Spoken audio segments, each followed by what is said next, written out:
I'm Eric, and I'm at Frog Valley Tropical Fruit Farm, and it's what is it, the 30th of May, almost June. My friend Annette's birthday. Happy birthday, Annette. And it's looking good here. I was just thinking about natural farming, so that's what I'm going to talk about, because I don't really go into depth on how to grow or how I grow a lot in my videos. I just look at the trees, because I've said it so many times, and it's like it gets really monotonous to me. So I have to rethink what I think about it and just try to figure a different way to say it, but still say the same thing. So it's all about the biology. So you want the more diverse image you get when you look into the garden. So different heights, different plants, different textures, but mass plantings. So like macro on a mass diversity level. And you want it all to look really healthy. To accomplish that, you have to stay off the soil in Florida because it's sand, easily disturbed. And you have to plant bare root. You can't be watering because watering causes compaction, soil subsidence, and it's probably polluted if you're using well water or something. Not from the well water so much, but from the plastic they use to distribute water. PVC causes cancer. It puts forever chemicals directly into your grow system, in combination with lawnmowers and tractors that they use to mow the fields. Your farm system is completely loaded with forever chemicals from the rubber, from the PVC, from the water, maybe from the air, and the tires of the tractor, the exhaust from the tractor. Exhaust might not, exhaust, if you call it exhaust, might not contain forever chemicals, but you have to break it down. Exhaust contains soot, which contain other particles, one of them being engine oil. Engine oil contains forever chemicals, generally. So, and gasoline. So you have to break it down that way. And so when you drive all over everything, it pollutes everything. So I'm not going to talk about that anymore. I'm totally anti-mowing, except when needed. Some people do need a lawn. But you could put a lawn in like 2 days easily. Gorgeous, flawless lawn. You could put it in an hour, really, here. But this is what's hard to accomplish. And for some reason, people do not see that. They just see the weeds. They don't see that there's like 3 cashews, seed-grown cashews growing right here. They don't see that there's a sapodilla over here. They don't see all these bananas that have fruit all over them. They don't see the mulberry. They don't see the cassava. And they don't see the sapodillas. And they don't see the mangoes. And they don't see the black sapote. So it's like they just see, where am I going to put my lawn? But you need all that diversity when you see it visually. That gets people confused, and they think they need to edit it out so they can understand it better. They can understand a lawn, but they can't understand this. This is just total madness to most people, because it goes against the programming of the lawnmower to work for free for big oil.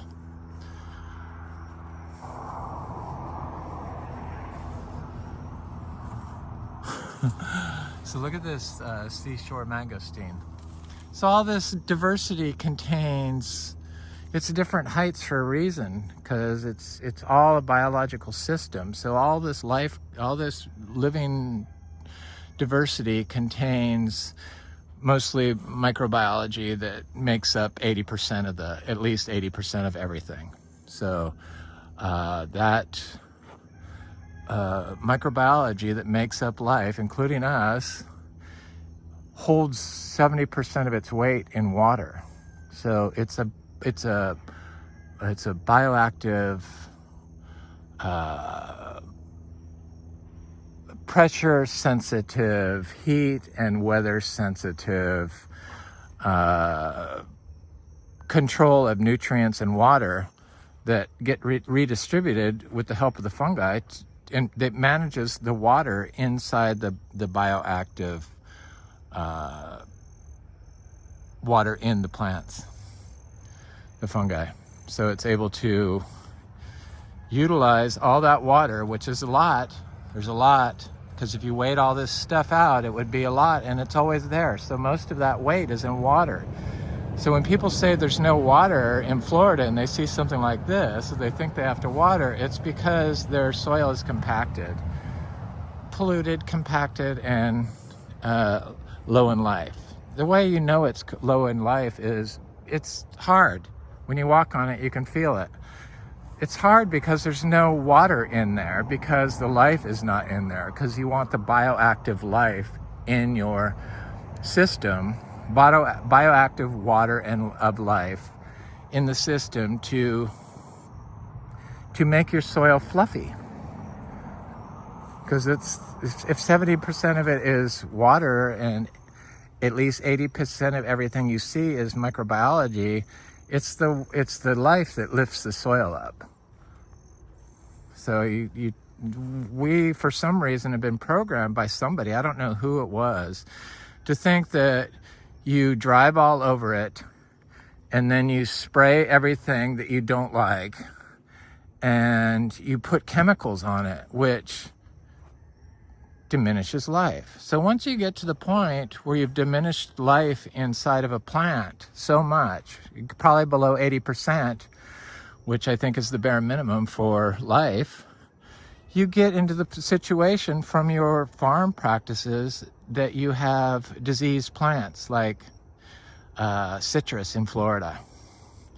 And then what do those people do? Rather than fix the soil, which would house the keystone species that would put the life back into the citrus, they start bombarding it with fungicides, more herbicides, and more nitrogen and more water. And you don't have to water citrus in Florida. It produces very well, naturally farmed. So, but it's bioactive here. The water is bioactive. So the trees probably can't even communicate between tree because they're trying to hang on to the little microbial life they have that's sustaining them in the citrus industry. And then they expect it to produce a crop that's healthy. Because they're not going to show you the pollutants that are in that citrus by the time it's finished. It's just so screwed up the way everyone thinks about how to grow. And then everyone puts their stuff in black plastic pots. Black plastic pots contain lead, lots of it. They contain cadmium, lots of it. They contain arsenic, lots of it, probably. And it breaks down in the form of microplastics and mixes with the forever chemicals that make up the polymers of the microplastics. You know, the flame retardants, the fungicides, the stuff that makes it slide water repel off of it easier. You know, the Teflon coating. These are like solid pots of Teflon coating. That's what everyone grows in. They grow their food in it. I've seen them. I've seen plenty of tropical fruit growers that grow their food in pots, big pots, black plastic pots. Ugh. Consumer beware. So I'm really loving this farm. And all that it has to offer and all that it's taught me and all that it shows what's possible in Florida dry farming, naturally farming, when you like give nature a break and act like you know more than her and let her do her job. Or act like you don't know more than her and let her do her job.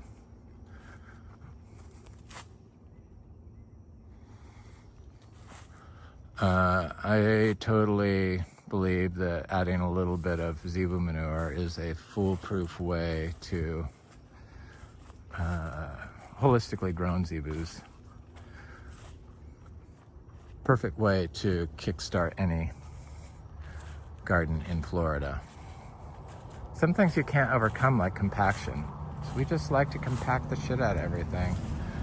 That's what we do. It's who we are.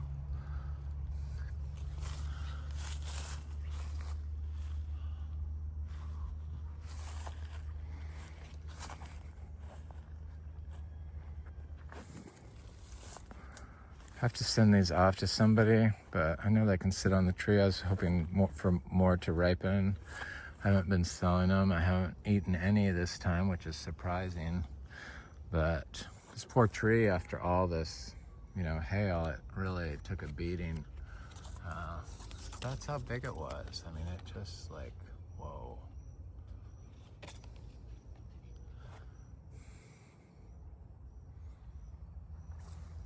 But it still has it. I wonder if there's flowers on it. It looks like there were flowers on it, but I'm trying to think. Usually it takes a small rest after this, but maybe not. It looks like it's starting to bloom again. I'm sure I could see flowers on here if I looked.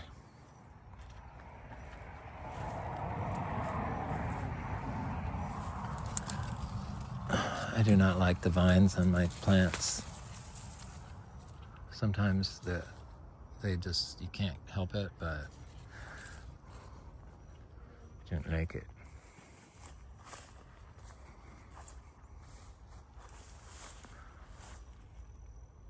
I got a lot of seeds to bring back. I've been seeing a lot of people come by here, and we're not selling mangoes this year. It's like all the mangoes, it seems, have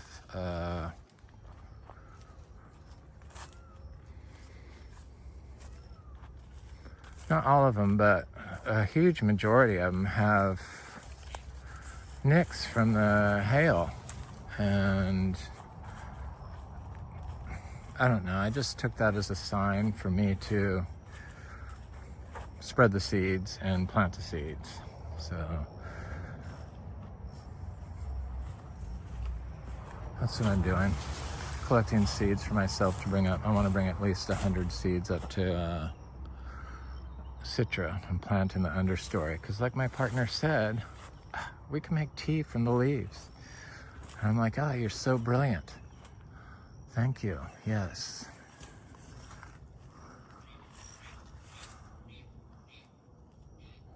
Couldn't think of that. But here's like the hail. That's a big hole in the tree. Right, that black spot. Or in the fruit. This one has a big mark on it over here.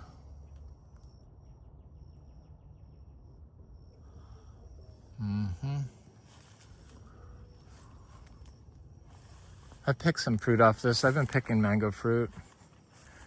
I'm pretty sure I caught somebody trying to steal fruit, but they acted like they were interested in the house, like for sale. It's not gonna sell, I don't think. So it's just it's too, we're not gonna drop the price. We really shouldn't even have it on the market right now, but we're in a contract, so that's, I guess, what we have to do. And but normally if we could, we'd take it off the market because it's just ridiculous. People are out for blood. We're not ready to bleed. We don't have to bleed. We can wait. We know how Florida real estate is. This place is like so much. Has so much. I think this is the Amazon giant, Garcinia.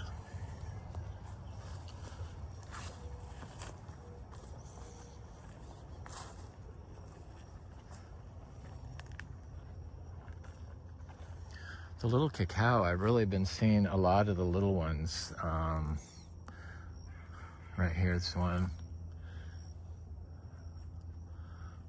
You can see them through the grass. They're starting to come up, because I plant a little every year.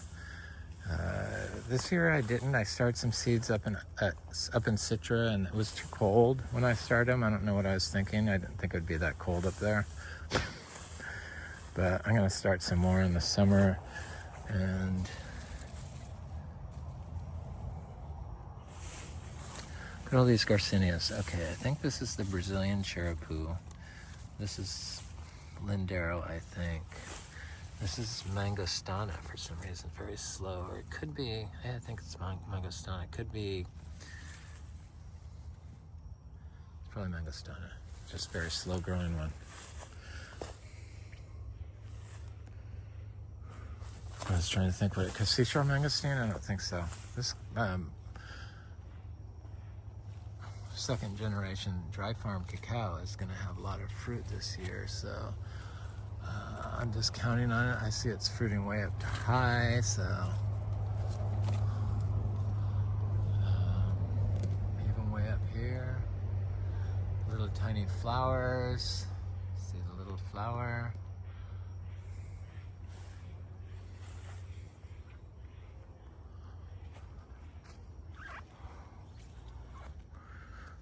It's really surprising when I think about it, the way that people grow and the tropical fruit people, how they really are not, a lot of them are and come by here, but a lot of them just, you know, I guess because I talk bad about plastic pots and stuff like that and chemicals and pollution, they just think it's stupid. But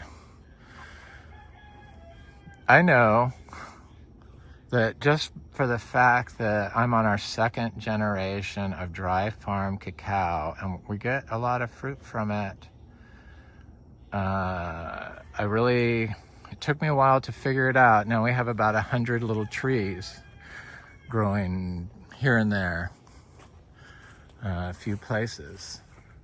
But just by the fact that we're doing that, and it doesn't really elicit a lot of attention in Florida, especially since when I first moved to Florida 15 years ago, or 2011, 14 years ago. I had a place in Florida for longer, but moved here 14 years ago, not in Vero Beach, but we had a place in Vero Beach also, but we didn't live in Vero Beach. But anyway, they told me I couldn't grow cacao in Florida, and yet I was growing it natural farmed outside without protection, because I don't protect stuff. I don't pollinate stuff. I don't protect stuff. So it's just funny how that people just can't see that. And when people come over here, I notice the same thing. They can't see a lawn. They can't see a lawn. And it's like, where's the lawn? There is no lawn. That you can put one in about 2 hours, but it would take you 9 years to grow a forest like this.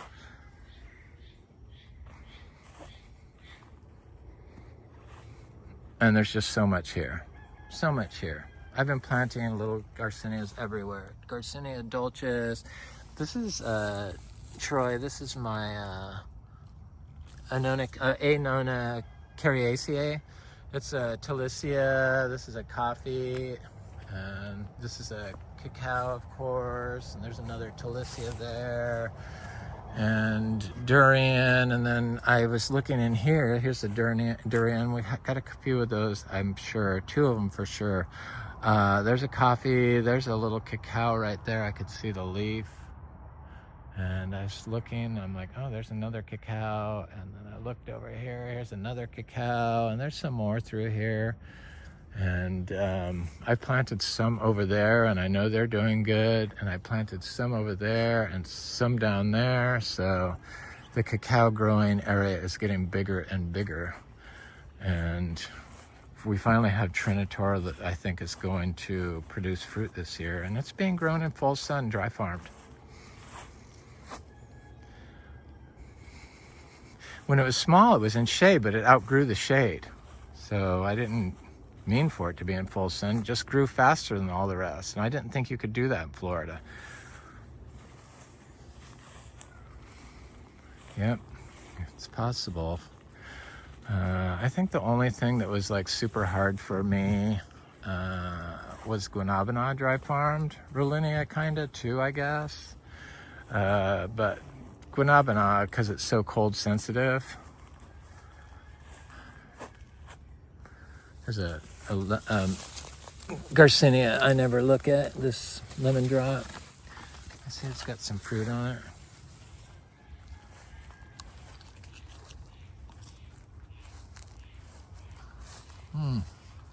That's so good. First one of the day.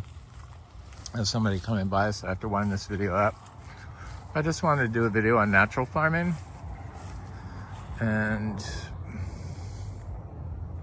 show what is actually possible. So I've been getting bananas every day, not eating, but feeding them to our 115-pound tortoise up in Citra.